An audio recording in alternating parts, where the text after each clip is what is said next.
안경원 5군데 다 가가지고 시력 검사를 해봤어요. 하루 날 잡아서 쭉 돈 거죠. 그런데 결과가 다 다르게 나왔다는 겁니다. 여러분 안녕하십니까, 아이구루입니다. 검안에 있어서 정답이 있을 수 있는가 라는 문제에 대해서 말씀드려 보도록 하겠습니다. 얼마 전에 욕 나오는 안경사라는 영상을 찍었는데요, 그걸 보시고 어떤 분께서 시력 검사에 있어서 정답은 없다는 말이 있는데 라고 하시면서 말씀을 하시더라고요. 저도 그 표현을 어디선가 본 기억이 납니다. 시력 검사에 있어서 정답은 없다, 뭐 이런 얘기. 그 표현이 일리 있는 표현일 수 있다고 생각합니다. 왜냐하면 검사자의 방향성, 피검사자의 그날의 컨디션, 커뮤니케이션의 문제, 여러 가지가 있기 때문에 결과값이 다 다르게 나올 수 있다라는 의미라고 생각을 할 수 있기 때문이죠. 중학생이었을 때 제 친구가 개구장이였는데 지역에 있는 안경원 5군데 다 가가지고 시력 검사를 해봤어요. 하루 날 잡아서 쭉 돈 거죠. 그런데 결과가 다 다르게 나왔다는 겁니다. 이게 말이 되냐 이렇게 얘기하는 걸 봤거든요. 한두 도수 다를 수는 있다 이 말입니다. 제가 말하는 거는 방향성이 달라져 버리면 안 된다는 거죠. 난시를 넣어야 되는데 난시도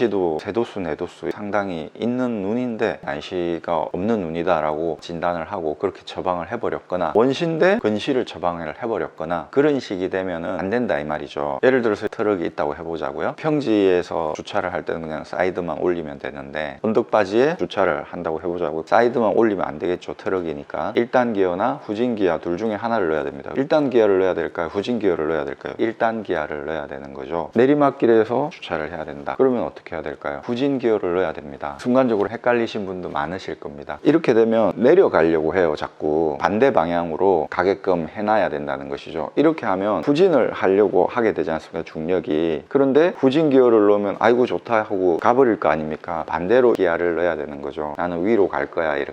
이렇게 반대되는 둘 중에 하나를 선택하라 이러면 막상 헷갈린다 이겁니다. 사람이라는 게 방향성이 틀어지면 안 된다라는 거죠. 인생에서 중요한 건 속도가 아니라 방향이다 라는 말이 있는 거 아닙니까? 방향 설정이 제일 중요한 것입니다. 이렇게 방향 설정이 전혀 잘못된 경우가 있다는 것입니다. 그거는 틀린 겁니다. 다름의 문제다, 이건 틀림의 문제가 아니라, 이런 말이 있잖아요. 이거는 틀림의 문제라고요. 한 도수, 두 도수 정도 차이가 나는 거는 그럴 수 있죠. 방향이 달라지는 것, 이거는 그럴 수 없다는 것입니다. 그래서는 안 된다는 것입니다. 예전에 어떤 지인이 있었는데 갑자기 어지러움증이 온 거예요. 막 토하고 이랬습니다. 내과를 갔더니 수액을 주는 거예요. 일주일 정도 수액만 맞고 있었어요. 그래도 이게 가시질 않아서 이거 참 문제다 이랬더니 누군가가 귀에 문제가 있으면 그럴 수 있다더라. 이비인후과를 한번 가봐라 라고 한 거죠. 퇴원하고 이비인후과를 갔는데 메니에르병이다 라고 해서 그거에 해당하는 약을 줬고 이 사람이 바로 나았어요. 귀는 습기에 취약하잖아요. 메니에르병인 사람에게 수액을 주는 거는 방향성이 정반대 처방이었던 거죠. 이 수액을 준 의사에게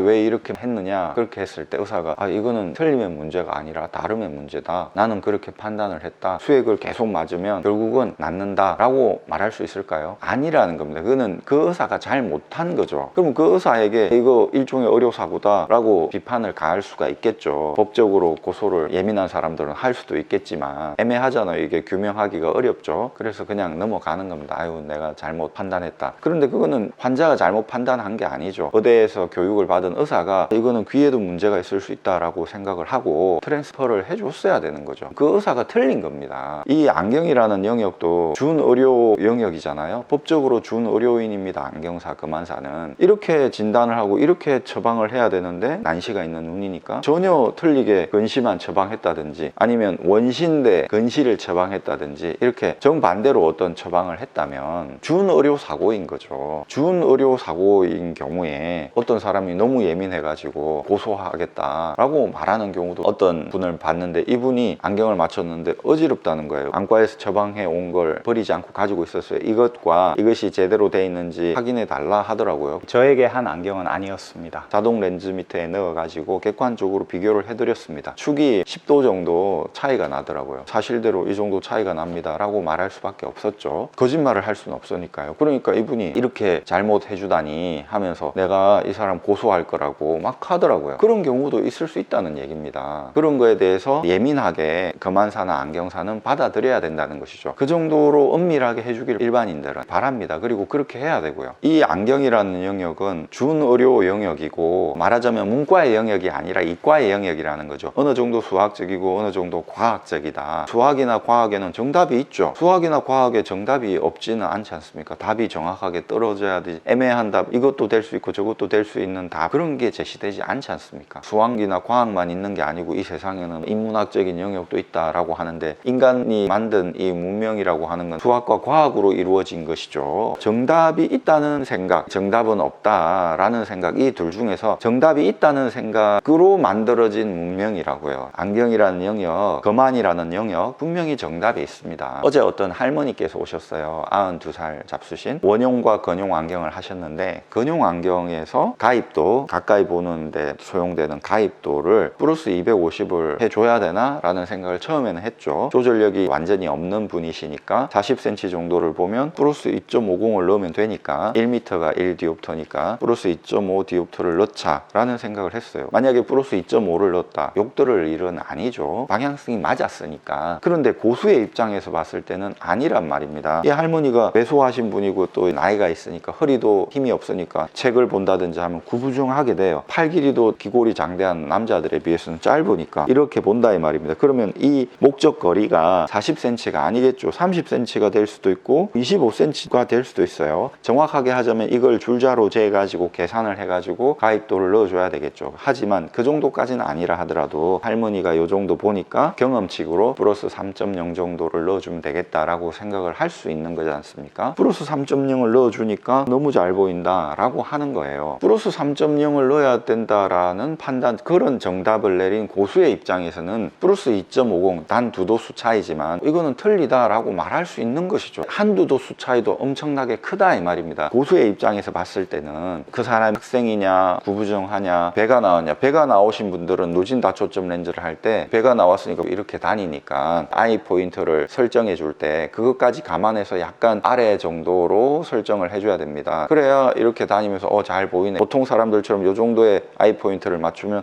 왜 이게 잘 안 보이네 막 이렇게 된다는 것입니다. 그런 것까지 다 생각을 해야 돼요. 종합적으로. 아니 그런 것까지 어떻게 다 생각하냐 사람이. 그렇죠, 사람이니까 어렵죠. 인공지능이라면 하겠죠. 앞으로는 인공지능이 시력 검사를 하는 시대가 옵니다. 카메라를 여러 대 설치해 두고 눈 모음 능력, 눈 벌림 능력, 책을 볼 때 거리, 걸어보라고 해가지고 걸을 때 습관 다 봐가지고, 그러면 우리가 인공지능하고 싸워야 되나? 싸워야 된다는 것입니다. 거만사는 이세돌하고 알파고하고 바둑 경기를 할 때 이세돌한테 2점이나 석점 깔아주고 하나요? 인공지능한테는 안 되겠죠, 사람이. 하지만 인공지능하고 경쟁을 할 수도 있다는 생각으로 계속 공부를 해야 될 거 아닙니까? 그 여정이었습니다. 30년 세월이. 30년 동안 정답이 있을 것이다 라는 생각으로 계속 공부를 해온 거죠. 세미나도 다니고 밤에 수업 들으러 가고 새벽까지 수업 듣고 오고, 왜냐하면 낮에는 일을 해야 되니 그렇게 스터디를 하고. 그래도 확실한 걸 안 가르쳐 줘요. 이론적인 거 내가 찾아가는 수밖에 없죠. 그래도 그런 걸 배운 게 조금씩 도움이 되죠. 공부하면서 실전에 써보면서 이렇게 하니까 피드백이 이렇게 오더라, 이렇게 하니까 좋더라 하면서 계속 고도화시키고 정교화시켜 가는 거죠. 인공지능하고 싸울 수 있을 정도의 천연지능으로 내가 만들어 가는 거 아닙니까? 인공지능을 실험을 시켰는데 그네 타기를 시켰어요. 이렇게 그네를 타다 보면 이게 최대한 높이 올라가야 되는데 잘 안 올라갑니다. 전통 그네 있잖아요. 그렇게 줄이 긴 그런 그네 같은 경우는 이렇게 되었을 때 이 부분에서 한번 구르고 다시 한번 여기서 구르죠. 2번을 구르게 되거든요. 그런데 그걸 인공지능이 찾아가지고 2번 이렇게 구르더라는 거죠. 인공지능이 이렇게 터득을 합니다. 정답이라는 건 있다. 그네를 잘 타는 것의 정답은 뭐냐? 이렇게 갔을 때 한 번 구르고 2번 구르는 거다라는 겁니다. 그런 식의 정답은 분명히 있습니다. 이제 실전에 투입된 안경사거나 몇 년 안 된 안경사거나 10년도 짧다고 봅니다. 저는 30년을 해도 지금 배울 게 많고, 제가 공부를 안 하는 스타일도 아니고 공부를 하는 스타일입니다. 여러분 아시겠죠? 제가 이렇게 유튜브를 계속 찍지 않습니까? 기본적으로 공부를 좀 하는 스타일이란 말입니다. 미친 듯이 파고드는 스타일은 못 되지만 누가 미친 듯이 파고듭니까? 사람이라는 게. 이렇게 어느 정도 공부를 하는 스타일인데도 30년이 걸렸다. 그런데도 아직 멀었다. 죽을 때까지 하는 거죠. 끝이 있을 수 있겠습니까? 내가 다 알았다, 정답은 없는 거니까, 이런 식으로 자위할 수 있는데 절대 그렇지 않다는 것입니다. 정답은 있다. 이거는 다름의 문제가 아니라 틀림의 문제다 있다라는 것입니다. 그 욕 나오는 안경사의 소재가 되어 주셨던 부부가 어제도 왔어요. 지금 벌써 3번째 왔습니다. 이제 원용 안경은 좀 적응이 되어 가는 것 같다는 거예요. 여전히 눈곱이 좀 끼는 것 같지만, 하지만 이 누진 안경은 여전히 문제가 있는 것 같다라고 막 말씀을 하셔요. 사모님, 지금 이 원용 안경 쓰신 지 한 달이 된 것도 아니고 벌써 좀 적응이 된다는 것은 적응이 잘 된다는 얘기입니다. 한 달이든 3개월이든 쓰시고 난 다음에 누진 안경으로 넘어가서 이걸 적응을 해 보시려고 하십시오. 너무 급합니다 라고 말씀을 드렸죠. 그 아주머니께서 아니 내가 40년 동안 안경을 썼는데 뭐 이런 말씀을 하시는 거예요. 저도 40년 정도 안경을 썼고 30몇 년 지금 실전에서 안경을 만들어주는 이 업을 하고 있습니다. 그리고 공부를 계속 해와서 정답을 찾는 툴을 만들었고 이걸 돌려서 지금 이 정답을 도출한 겁니다. 사모님께서 눈에 안경을 맞추는 거지 안경에 눈을 맞춰야 되냐라고 반문을 하시는데, 이 안경에 맞추는 게 아니라 이 정답에 사모님 눈을 맞추셔야 되는 겁니다 라고 말씀을 드렸죠. 제가 30년 이상 이렇게 한 길을 걸어와서 어쨌든 지금 최신의 정답이라고 생각하는 이 툴을 가지고 있기 때문에 저는 그렇게 자신 있게 말을 할 수 있는 겁니다. 그런 자신이 없으면 그 사모님에게 따라가겠죠. 아, 내가 뭔가 잘못했나? 정답은 없는 거니까 잘못할 수도 있겠지. 이렇게 그렇게 따라가면 도수를 과교정하게 되고, 그러면 그 사모님은 골든타임을 놓치게 되는 것이죠. 과교정에서 벗어날 수 있고 정상적인, 그러니까 조미료에 길들여진 입맛을 정상적인 입맛으로 되돌려 올 수 있는 골든타임을 놓치게 된다는 것입니다. 정답은 분명히 있다. 그걸 위해서 거만사는 안경사는 죽을 때까지 공부를 하고 실전을 해야 된다. 저는 당당하게 욕 나오는 안경사라고 말을 할 수 있었던 것입니다. 어그로를 끌기 위해서 제목을 그렇게 만든 게 절대 아닙니다. 실제로 욕이 나왔기 때문에 제가 욕 나오는 안경사라고 한 겁니다. 여러분 감사합니다. 아이구루였습니다. 또 찾아뵙겠습니다.